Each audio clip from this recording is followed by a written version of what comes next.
Hello and welcome. This is Diplomatic Ties on the Nigerian Television Authority, the largest television network on the continent of Africa.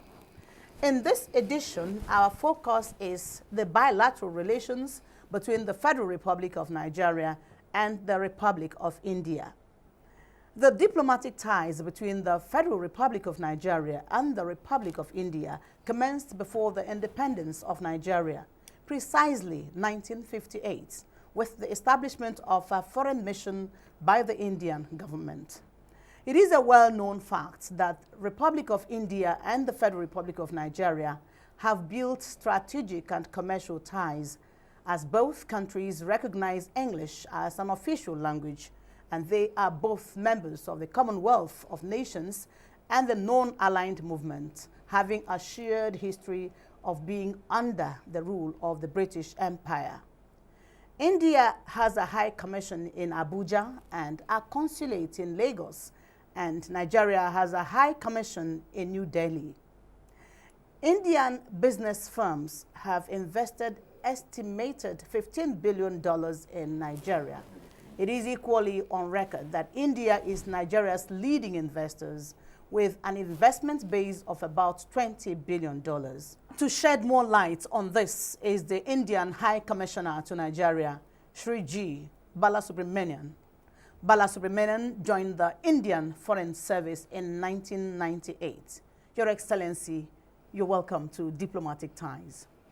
Thank you, Nancy, and let me tell you the traditional namaste from India. And it's my distinct pleasure to meet you and your audience through the medium of NTA and to reach out to our friends in Nigeria to convey greetings from the government of India and the people of India to the government and the friendly people of Nigeria. Thank you. It's also the pleasure of the NTA to host you. Thank you for having me. Thank you. Now, I'm Nancy Godiangonihu. You're welcome.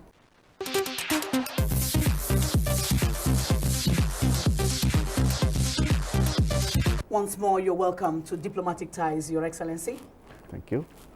Okay, as you know, Your Excellency, you have a postgraduate certificate from what I got in public administration. That's right. You joined the Indian Foreign Service in 1998. That's about a whopping 24 years. What's the experience like representing your country in different countries and serving your country in various capacities?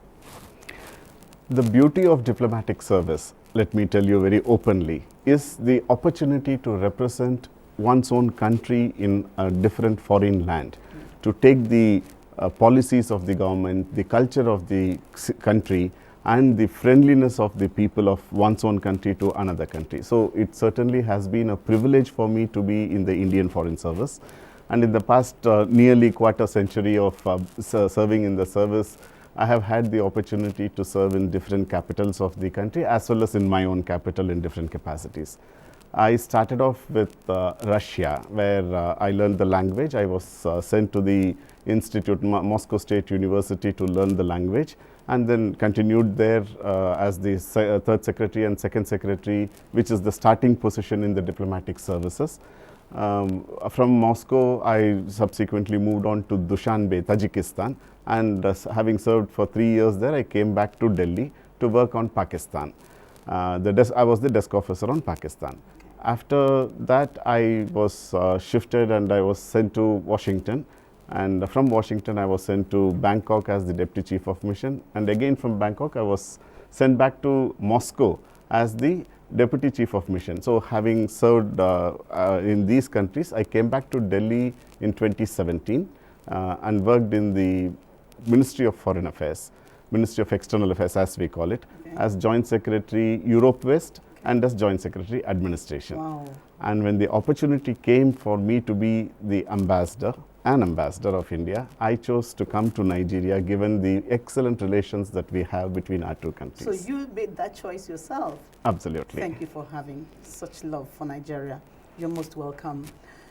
From records, India established diplomatic missions in Nigeria back in 1958 2 years before Nigeria's independence. How can you describe the level of confidence India has in a country that had not gained independence? Our leadership was very clear about the potential and the importance of Nigeria. Nigeria is the giant of Africa, and you have the largest population, you have the largest GDP, and you have we have shared history. So our leadership right in the beginning had recognized the potential of Nigeria and wanted to cultivate good relations between India and Nigeria and in Africa, but in totality. So it was not it was just a natural choice to start our relationship even before you gained independence, so that we can hit the ground running. Okay, the Republic of India and the Federal Republic of Nigeria actually, like you said, have built strategic and commercial ties. Both countries recognize English as an official language, and they are both members of the Commonwealth of Nations. And they are also of the non-aligned movement, having a shared history of being under the colonial rule of England. Yes. How has this shared experience, impacted on their lives and relationship? You're right, Nancy. Our two countries, there are too many similarities. We are multi-ethnic, multicultural, multi-religious, multi-linguistic countries with large populations in each of our own territories. We have had a same colonial past, and we also in 1947, when India obtained independence, we were also quite low in terms of economic development, and we sought assistance from various friends of India at that point of time to develop.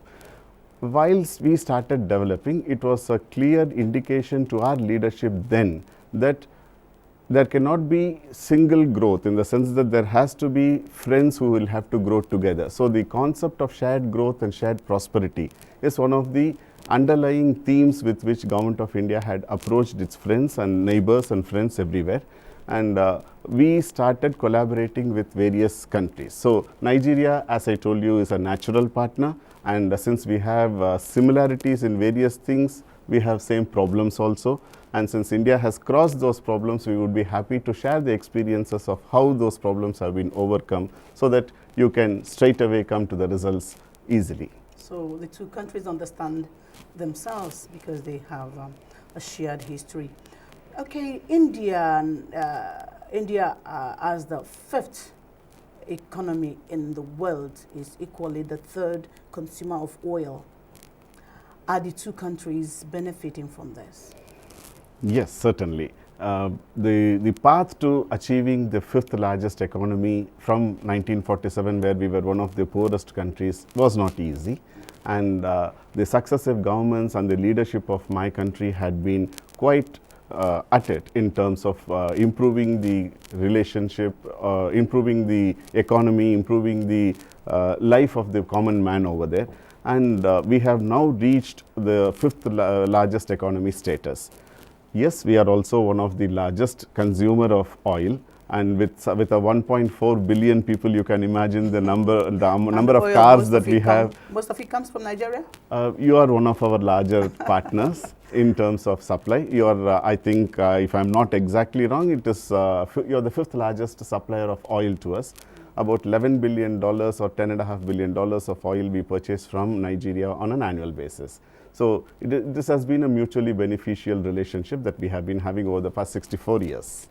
Okay, away from that oil, after independence, India aided Nigeria in building military establishments like the Nigerian Defense Academy in Kaduna and the Naval College in Port Harcourt.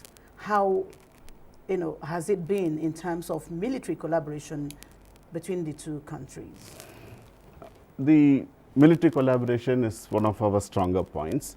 Relationship between India and Nigeria is age-old. It is quite historical. We have excellent political relationship, economic relationship, people-to-people contacts, and students exchange, and so on and so forth. And military collaboration has been one of our important areas in which capacity building. like as you mentioned, the first Nigerian Naval War College in Port Harcourt and the National Defence College in Kaduna were instituted with the collaboration from India. And then we started at that point of time to go in for training and training people, whether it is in counterintelligence and counter-terrorism. We subsequently had a MOU. After many years, we did have an MOU on military cooperation between our two countries. Recently, this year I can tell you that in the Gulf of Guinea, to fight piracy, obviously now that there is no longer piracy reported in the past 2.5 years also, and we had deployed our naval warship for about a month and a half to patrol those regions along with the Nigerian Navy. We have been training people in India from the military side also in larger numbers, and since it would be impossible for us to take more people from Nigeria to India for training purposes, we have also been deploying the military teams to come over here and train in bulk. In addition to that, we have also... We even learned that our incumbent president, Muhammadu Buhari, attended the Defense Services Staff College in India. Yes. We are very proud of that fact, and not only him, there are many other military leaders and senior officials in the Nigerian Army, Navy and Air Force who have spent considerable time in India undergoing various training courses, which is one of our goodwill gestures, which has helped both our countries in understanding each other, understanding our own problems and the way of approach that India would have in handling issues. So it has been quite a successful period that we have had. You mentioned something about education. Over 55,000 Nigerians live in India, whilst estimated 25,000 Indian passport holders reside in Nigeria, according to records. So, how's it like? As I told you, right, it has been an excellent relationship, and we are very happy that we are continuing this relationship over many decades. 55,000 might be living presently, but we have trained, and many students, more than thousands, hundreds of thousands of students have actually trained.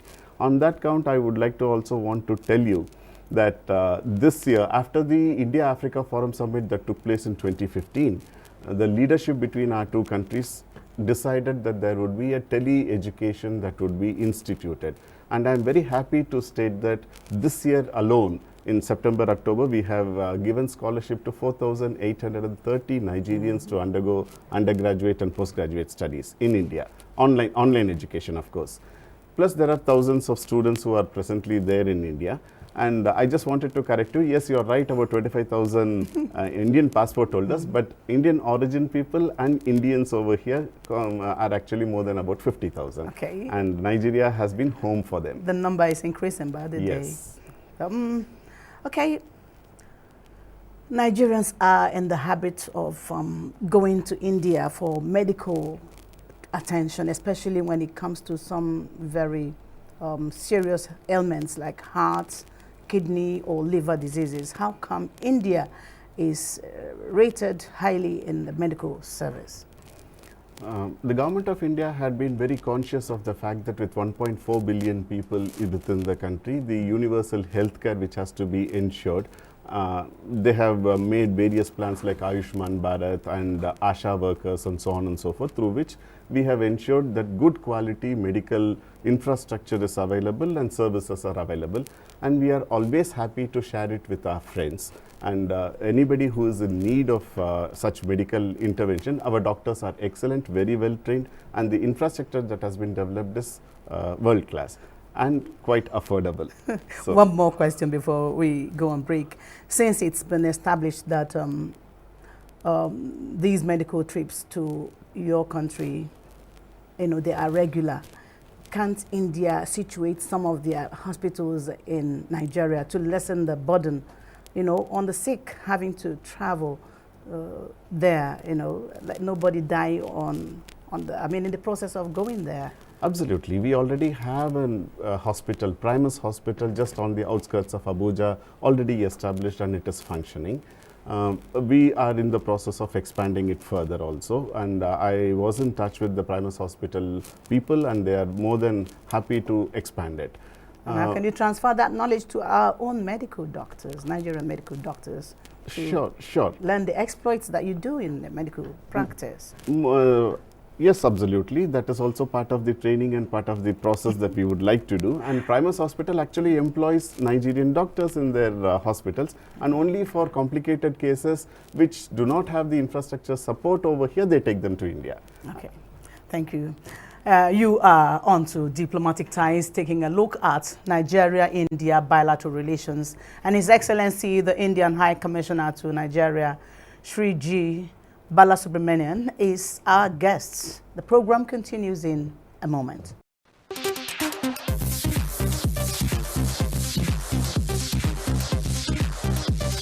Your Excellency, once more, we continue with the program. Thank you.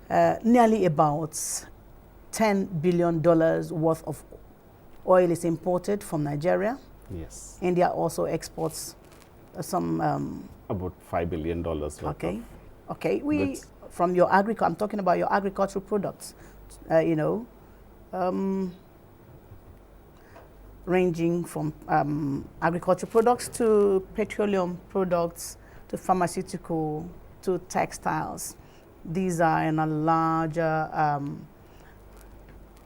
large quantities, actually. They are in large quantities. So what is the possibility of increasing the trade and economic cooperation between Nigeria and India?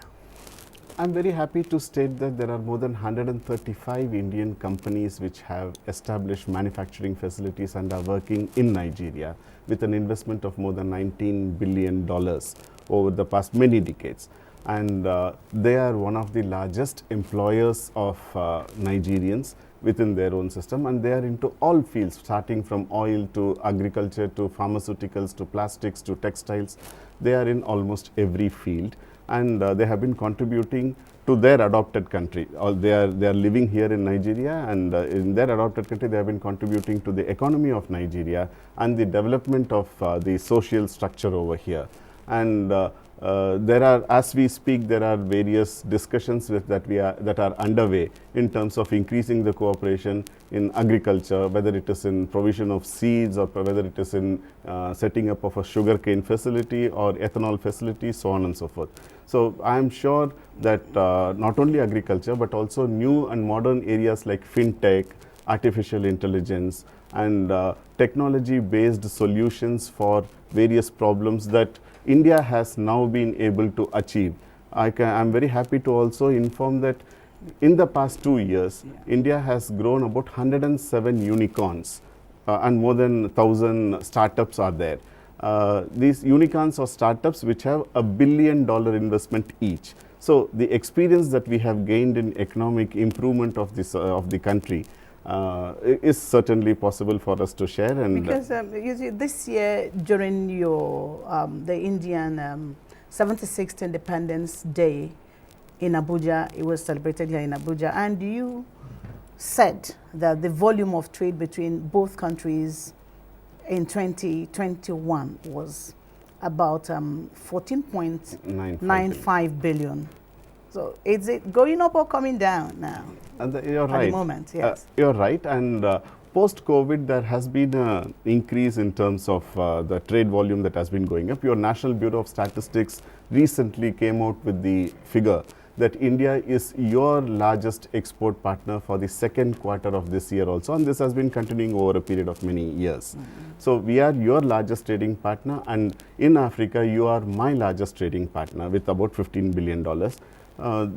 As I told you, there are various investments that are also in the offing and which have also been producing well for both the sides for mutual benefit. And I'm sure that with concerted effort by both the governments and the people, it would be possible for us to breach this 14.95 and grow higher. The sky is the limit. You have huge potential, and we have huge confidence in Nigeria that we would be in a position to do better and better. The sky actually is their limit. The two countries, the sky is their limit, from what you are saying, Your Excellency. Now, India has a big movie industry. I'm shifting to one thing that everybody knows about India. It has a big movie industry called, I think it's Bollywood. And while Nigeria has Nollywood, which is equally doing exploits. Are there efforts to see the two countries collaborate and learn from each other to take the industry to the next level?